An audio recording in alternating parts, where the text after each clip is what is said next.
तन्तुनानेन मम जीवन हेतुना मांगल्यम तन्तुनानेन मम जीवन हेतुना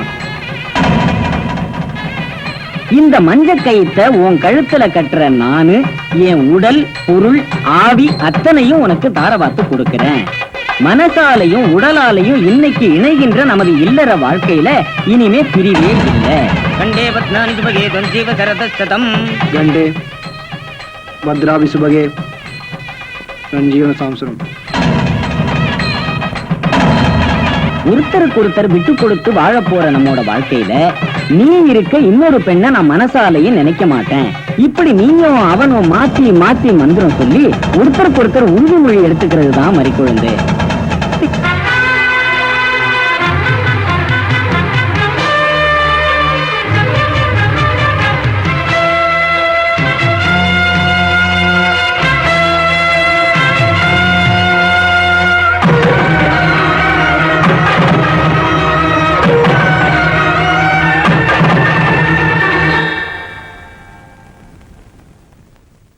எனக்கு இந்த கல்யாணம் வேண்டாம்.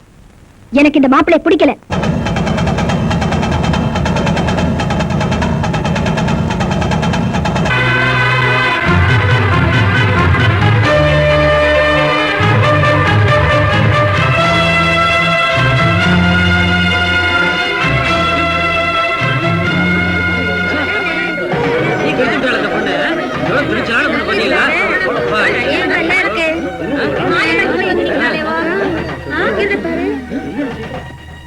மறிக்குழுந்து, உன் மனசுல என்ன நினைச்சிட்டு இருக்கிற? எதுக்காக இந்த கல்யாணம் வேணான? எதுக்காக இந்த மாப்பிள்ளை வேணான? அவனுக்கு என்ன குறை? அவன் என்ன நொண்டியா முடமா? அவன் காலில் விழுந்து கெஞ்சாத குறையா கேட்டு அவன் கையால உன் கழுத்துல தாலி கட்டலான்னு இருந்த. எதுக்காக வேணான? அங்கேதே நீங்க தப்பு பண்ணிட்டீங்க தேவரையா. இந்த உலகத்துல கல்யாணம் ஆகாம இருக்கிற ஒவ்வொரு கன்னி பொண்ணுக்கும் தாலி மட்டும்தே முக்கியம்னா ஒவ்வொருத்தையும் தாலி எடுத்து தானாவே கட்டிக்கலாமே. ஒரு மனுஷன் கையால கட்டுற தாலி போட்டு மனசுக்கு பக்கத்துல என்னைக்கு தொங்கிட்டு இருக்கிறதே, அந்த மனசுக்குள்ளார அவன் என்னன்னைக்கு இருக்கணுங்கிறதுக்காதே. இல்லைன்னா கழுத்துல கட்டுற இந்த புனிதமான தாலியை கையிலயோ காலிலயோ கட்டலாம்னு பெரியவங்க சொல்லியிருப்பாளே.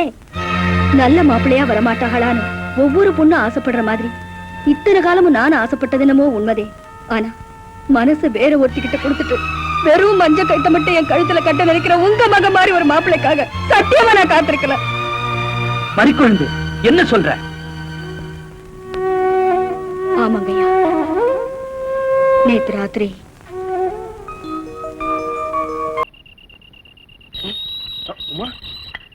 என் பேரு கூட உங்களுக்கு ஞாபகம் இருக்கா? வா உள்ள போய் பேசலாம். உள்ள வந்து நியாயம் பேச ஒண்ணு நான் வரல. நாக்கு பிடிங்கிற மாதிரி 4 வார்த்தை கேட்டு போதான் வந்தேன். இல்ல உமா, அது வந்து நான் உங்க மனசுல இல்லங்கிறதா தெரிஞ்சு போச்சே. நான் ஏ பாபா, இத்தனை நாளா நீங்க எழுதுற லெட்டர்ல எல்லாம் நீ மட்டும் தான் எனக்கு பொண்டாட்டியா வர முடியும். என் மனசு பூரா நீ தான் நிறைஞ்சிருக்க. வேற ஒரு பொண்ணு கிட்ட போய் ஐ லவ் யூ சொல்ல துடிச்செல்லாம் எனக்கு கிடையாது.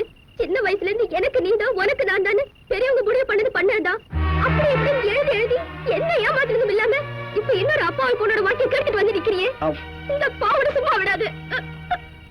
அழாத உமா, ப்ளீஸ். சத்தியமா சொல்றேன், என் மனசால விருப்பப்பட்டு இந்த காரியத்தை நான் செய்யல. இது அசம்பாவிதமா என்னை அறியாம செஞ்ச தப்பு. இது இப்படி ஒரு அசிங்கம் நடந்து போச்சே தவிர இப்ப கூட உனக்கு துரோகம் பண்ணுங்கிற எண்ணம் எனக்கு கொஞ்சம் கூட இல்ல உமா. இந்த ஊர்க்காரங்க முன்னாடி எங்க அப்பா தலை குனிய கூடாதுங்கிற ஒரே காரணத்துக்காக தான் இந்த கல்யாணத்துக்கே நான் ஒத்துக்கிட்டேன். ஆமா உமா, என்ன நம்பு. அந்த பொண்ணை பார்த்தாலே ஆம்பளை மாதிரி இருக்கா. அவ கழுத்துல தாலி கட்டி நான் எப்படி சேர்ந்து வாழ போறேன்னு புரியல உமா. பார்த்தாலும் கனவுகளில் இருந்து எனக்கு நிஜ வாழ்க்கை என்னன்னு புது புரிய ஆரம்பிச்சிருக்கு. ஒண்ணு மாத்திரம் நிச்சயமா, அந்த மறிக்குழந்தோட சேர்ந்து நான் சந்தோஷமா வாழவே முடியாது. நீங்க என்ன வேணாலும் சொல்லுங்க பாபா. சின்ன வயசுல இருந்து உங்களையே நம்பிட்டு இருந்தேன். என் வாழ்க்கை அநியாயமா கெடுத்துட்டீங்களே. அழாத உமா, உள்ள போய் பேசலாம்.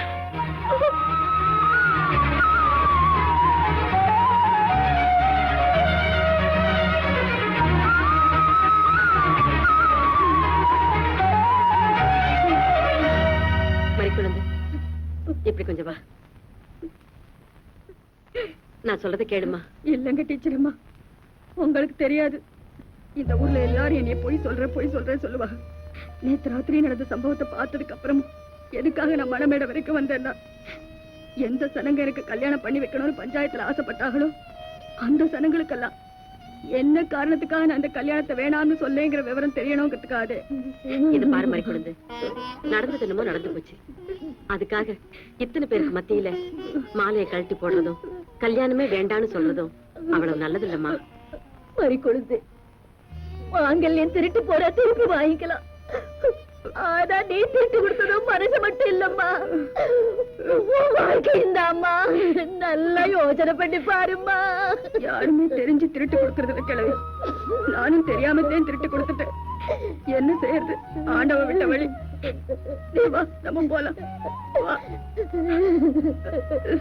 எனக்கு அப்பவே தெரியும்டா, வருஷத்துல 3 மாசம் இந்த உருப்படாத மனுஷங்கிட்ட அனுப்பி வைக்கிறமே, உன்னையும் அவர் மாதிரி உருப்படாம ஆக்கிடுவாரேன்னு. அதே மாதிரிதான் நடந்திருக்கு. இந்த பாரு, நீ இனிமே இந்த வீட்டுல இருக்காத, உன்னையும் கெடுத்து குட்டிச்சவர ஆக்கிடுவாங்க. உருப்படி அவங்க அப்பா அத்தா கிட்ட போய் ஒரு நல்ல மாப்பிள்ளைய பார்த்து கட்டிக்க. அப்புறம் மகன் எக்கடி கெட்டு போகட்டும். எனக்கு என்ன, அப்பா படுத்து படிக்கா இருக்கிறதுனால நானும் அம்மாவும் எங்கேயும் வெளியே போக முடியாம போயிடுச்சு. இப்படி ஒரு விஷயம் நடந்துருச்சுன்னு கேள்விப்பட்டதுமே மாமன் மேல உசிரைய வச்சிருக்கிறேன்னா பதறி அடிச்சுட்டு ஓடியாந்த. இனிமே நான் மாமனை தனியா விட்டு போனா என் மாமன் எனக்கு கிடைக்காம போயிடும். அதனால நான் இங்கேயே தங்கிட போறேன். எப்படியோ தொலைஞ்சு போடி, எனக்கு ஒண்ணு இல்ல. நான் இனிமே ஒரு நிமிஷம் கூட இந்த வீட்டுல இருக்க மாட்டேன்.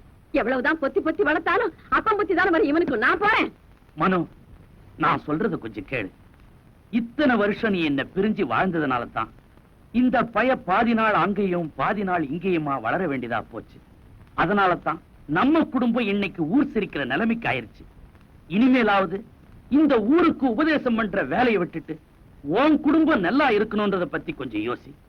காலம் போன கடைசியில என்ன பிரிஞ்சு வாழணும்னு நினைக்கிறியே, இது உனக்கே நியாயமா? நாம 2 பேரும் சந்தோஷமா வாழ்ந்தா அதை பார்த்து இந்த பயலுக்கு புத்தி வந்து இந்த உமா பொண்ண கல்யாணம் பண்ணிக்கலாம்னு ஆசைப்படலாம். அதானே பார்த்தேன். சோழியும் குடுமி சும்மா ஆடாதே. அந்த பயலோட வாழ்க்கையை கெடுத்து குட்டிச்சவராக்கி ஒரு அப்பாவி பொண்ண 4 பேர் சிரிக்கிற மாதிரி பண்ணி நடுத்தருவுல விட்டதும் இல்லாம அவனுக்கு இன்னொரு கல்யாணம் வேற பண்ணி வைக்கணும்னு ஆசைப்படுறீங்களே, அதுவும் எப்படி? நாம 2 பேரும் சந்தோஷமா குடும்ப வாழ்க்கை நடத்தினா அதை பார்த்து அவன் திருந்துவான் இல்ல? உங்களுக்கு உண்மையிலேயே அவன் நல்லா வாழணுங்கிற ஆசை கிடையாது. ஷோக்கு, பொம்பளை ஷோக்கு. உங்க யோகிதை எனக்கு தெரியாது. இத்தனை வயசுக்கு அப்புறமா பொண்டாட்டி சோகம் கேக்குது. வெக்கம் கெட்ட மனுஷன். என்னடி விட்டா பேசிக்கிட்டே போற? இனி ஒரு வார்த்தை பேசின செருப்பு பிஞ்சிரும். மாமா, இந்தா மரியாதையா உள்ள போ. உள்ள போய் வேலையை பார். ஓடி உள்ள போ.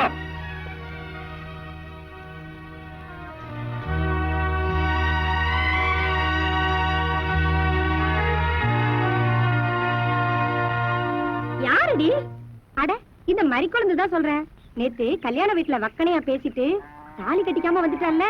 இந்த காலத்துல எந்த ஆம்பளைங்க இன்னொருத்தி கூட தொடர்பு வச்சுக்காம இருக்காங்க?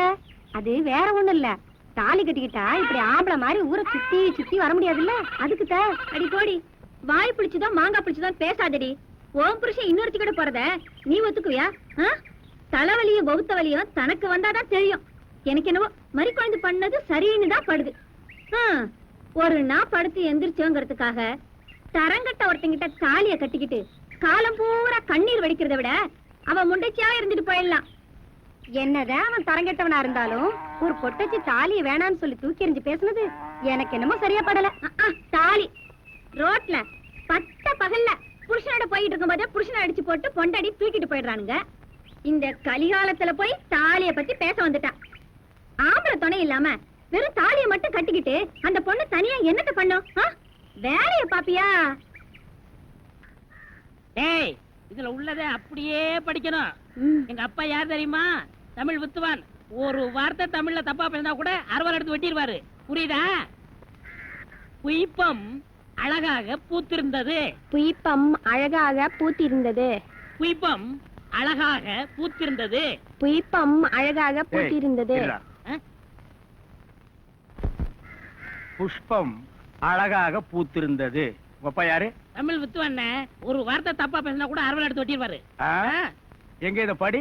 புய்பம் அழகாக பூத்திருந்தது. டேய், புஷ்பம் அழகாக பூத்திருந்தது. அதுதானே, பூவை பூவுன்னு சொல்லலாம், புய்பம்னு சொல்லலாம், நீங்க சொல்ற மாதிரி சொல்லலாம். உங்க அப்பா அந்த அறுவாள் என்ன வச்சிருக்காரா? ஆமா. எங்க சொல்லு. புஷ்பம் அழகாக பூத்திருந்தது. அதுதானே, பூவை பூவுன்னு சொல்லலாம், புய்பம்னு சொல்லலாம், நீங்க சொல்ற மாதிரி சொல்லலாம். டேய், இது என்னடா இது? புய். இது புய்யா? புஷ்பம் புய்பம். ஏய் புஷ்பம். புஷ்பம்.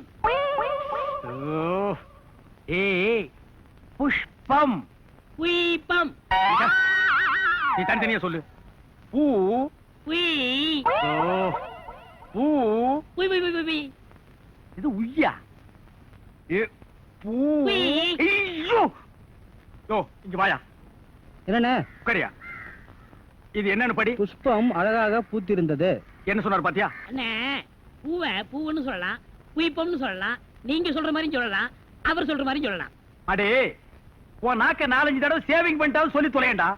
புஷ்பம். அதுதானே, பூவை பூன்னு சொல்லலாம், புஷ்பம்னு சொல்லலாம், நீங்க சொல்ற மாதிரி சொல்லலாம். அடே, புஷ் புய் புஷ் புய் புஷ் புய் புஷ் புய் புஷ் புய் புஷ் புய் புஷ். உய், அஹுய், அஹுய்.